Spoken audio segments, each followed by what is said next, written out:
Okay, we're back live. I'm clearing the phone lines. I'm going to do about a 10-minute analysis and breakdown of the body scanners, and I want to hear specifically from callers on their ideas to boycott the airlines, the government, ways to stop this, what you're doing to expose it, to warn people until the end of the transmission. Now, the London Independent reported, and they've had top security experts on. The headline is, "Are planned airport scanners just a scam?" New technology that Gordon Brown relies on for his response to the Christmas Day bomb attack has been tested and found wanting. The explosive device smuggled in the clothing of the Detroit bomb suspect would not have been detected by body scanners set to be introduced in British airports, an expert on the technology warned last night. And again, I will state the key. Mainstream television and newspapers cannot show you the real images. There are thousands of them online put out by the security companies. You can see every hair, every freckle, every fold of the male and female genitalia. Put it back on screen for people. And we have two key articles written by Paul Watson today that are up on prisonplanet.com. Alex Jones calls for mass resistance to implementation of body scanners. And, of course, airports set to become primary peddlers of child porn.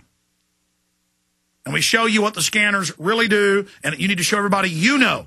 It's one thing that you know about this. Taking action is what empowers you and what gives us victories, just like we had over the global governance formation in Copenhagen, just like we had over the flu. That whole fear-mongering event has been a complete defeat for the enemy.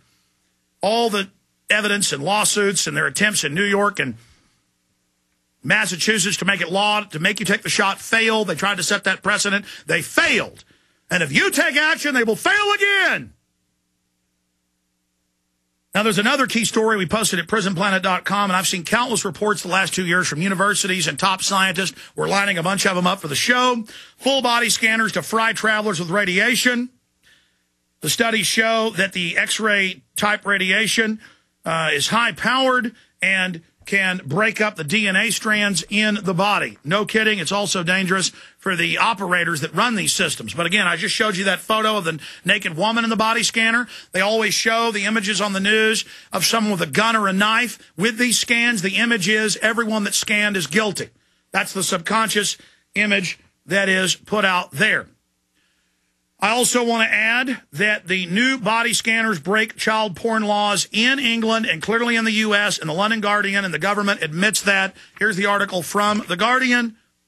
New scanners break child porn laws. Now, remember this article I covered on Sunday's show?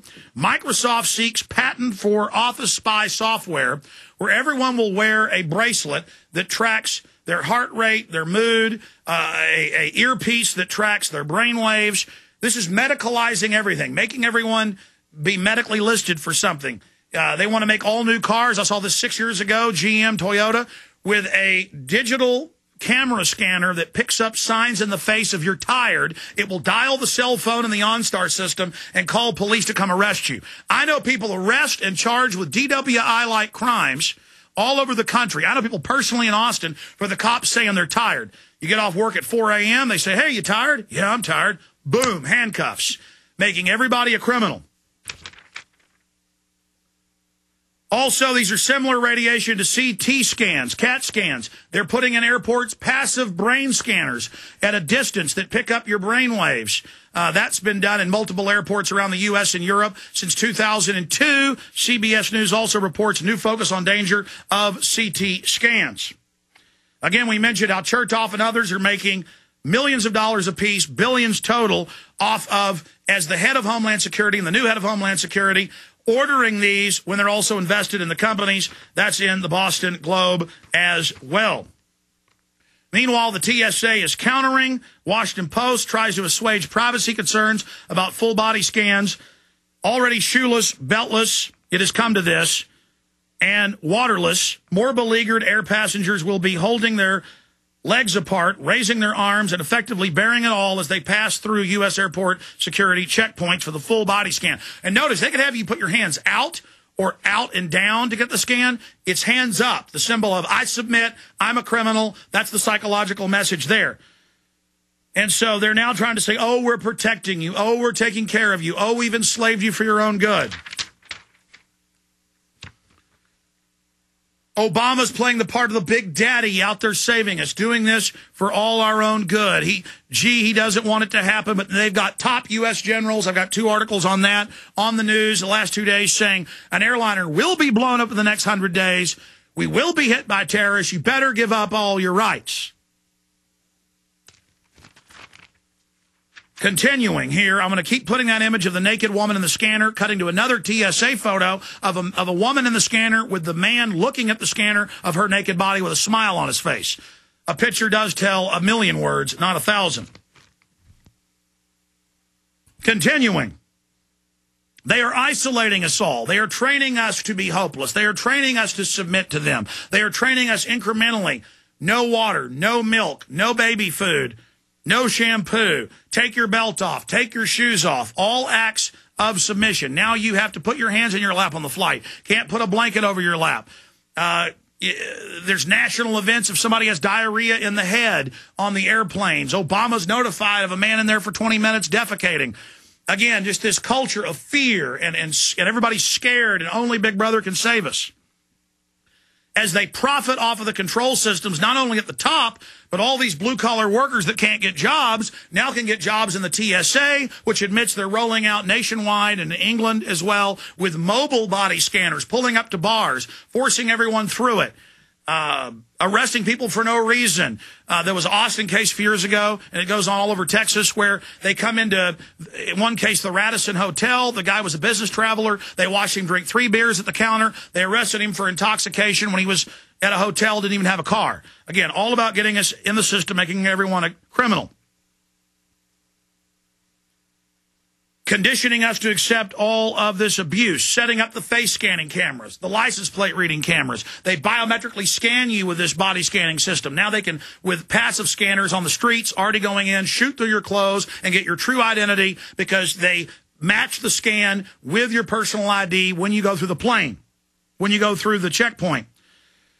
So again, mass humiliation, mass public humiliation. The TSA employees themselves, unless they've hired the most horrible criminals like Homeland Security has for their private prisons, and like the Pentagon hired jail guards with histories of rape and abuse, that came out to run Abu Ghraib and hundreds of other camps around the world who like to rape people.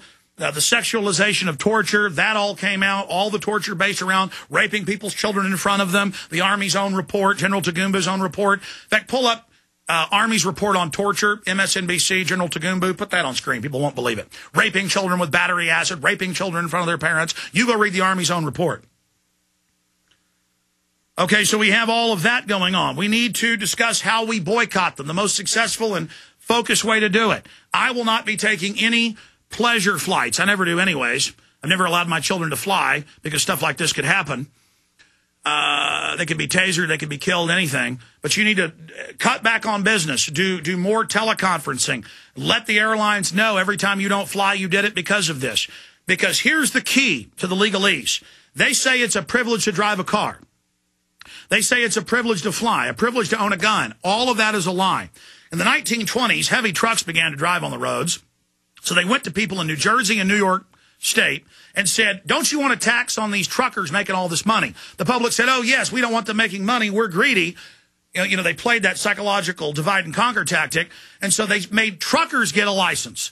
Then by the 50s, everybody had to get a paper license. Now they put points on it. Now they restrict it. Now it's a national ID card through the Real ID Act. Now they have a hemispheric North American Union ID card you can get to travel in North America.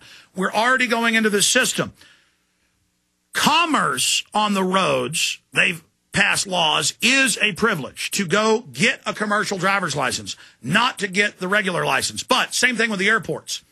They go into the big airport companies, government paid for, government facilities with private contracts. They go to the big private airlines. Notice private aviation, general aviation, private jets, private Cessnas, Learjets, they don't have to do this. It's because of deals made with the private corporations. They gave the airlines $25 billion in 2002 as the payoff to agree to all of this. They give them billions more each year. They pay them to lobby and to accept, saying it's our policy. And the feds come in out of their jurisdiction, taking over the airports as their jurisdiction unlawfully, and make you go through all these different screening procedures and naked body scanners now. Do you see how they're operating? Do you see how they're getting away with this? Because they make the deal with the airlines to force you to do it. Then the TSA expands to the trains, to the malls, to the streets. They have TSA Viper teams in Houston running checkpoints, in Miami, Florida, in New York City, suddenly at New Year's Eve events in L.A. and New York and all over the place. Troops, regular troops are out there, troop checkpoints, National Guard, searching people, wanding them. Just more and more conditioning, more and more bringing you into this. And remember, the Amsterdam airport had the body scanners.